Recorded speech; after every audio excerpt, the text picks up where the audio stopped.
Il y a des Lions indomptables U20 qui sont à Bogota en Colombie. Elles sont arrivées il y a de cela quelques jours et avec la délégation de la FECAFO, de la Fédération camerounaise de football. Et on a vu Serge Chepensi nommé comme coordinateur adjoint des Lions indomptables, qui les équipes nationales qui a accompagné les filles arrivé à l'aéroport, l'accueil des autorités colombiennes à Bogota, c'était formidable.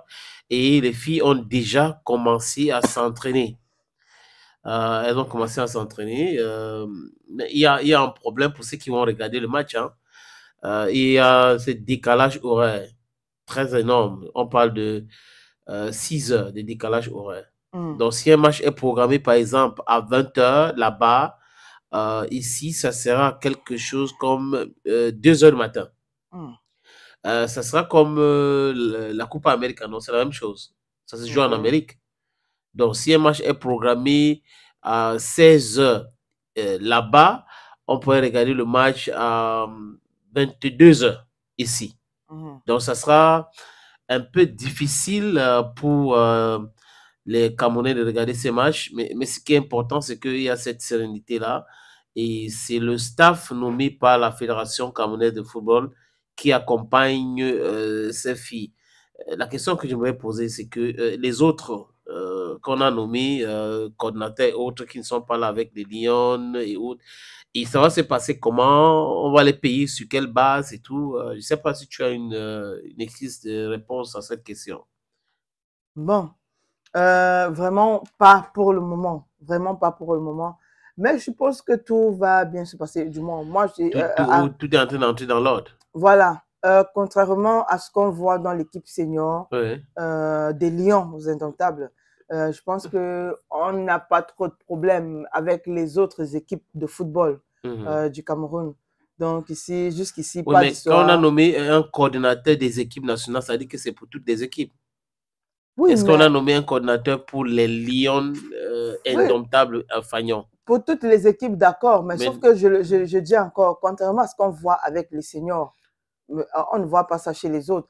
On a l'impression que c'est plus les Lions, je veux dire quoi, les Lions indomptables qui regorgent le plus de problèmes, ou c'est dans cette équipe-là que naît le plus de problèmes, contrairement aux autres équipes, je veux dire quoi, de football, fonctionnent tranquillement. Qui fonctionnent tranquillement. Où il y a le coordinateur, Benoît Ongba, où il y a les autres de toute façon nommés qui font leur travail. J'ai envie de dire qu'on aurait pris peut-être le même staff dirigeant de l'équipe senior qu'on va aller mettre chez les moins de 20 ans ou, oui, moins de 20 ans féminin comme masculin.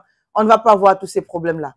Voilà. Le réel problème du football aujourd'hui, du football camerounais aujourd'hui, c'est avec les seniors. Ouais.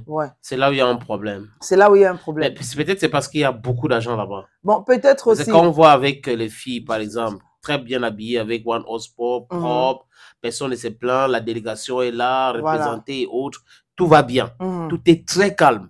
Voilà. Aucune polémique autour. Rien du tout, rien du tout. Voilà. Mais on a vu la résiliation de contrat avec One Sport, comment ça a jasé un peu sur la toile. Alors que c'est quelque chose de normal. On peut breach le contract. C'est-à-dire que si on n'est pas d'accord avec ou l'autre partenaire ne respecte pas tous les clauses, dans tous les contrats, c'est stipulé comme ça. Tu peux résilier le contrat, mais au Cameroun, ça va créer quand même des polémiques. Et One Sport continue de respecter le cahier des charges en attendant la fin de l'année, non, je pense. Non, septembre plutôt. Septembre. On nous a dit que juste après les matchs de septembre, ça sera tout pour One Sport. Donc, il y aura un nouveau équipementier pour habiller les Lions indomptables. Donc, voilà, on voit toutes ces choses-là. Mais de toutes les façons, ce qui est plus important, c'est que les filles sont sereines.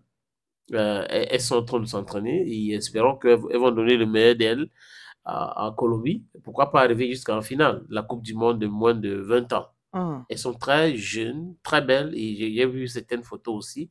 De ce fille-là, très athlétique et tout. Donc, on les souhaite bonne chance.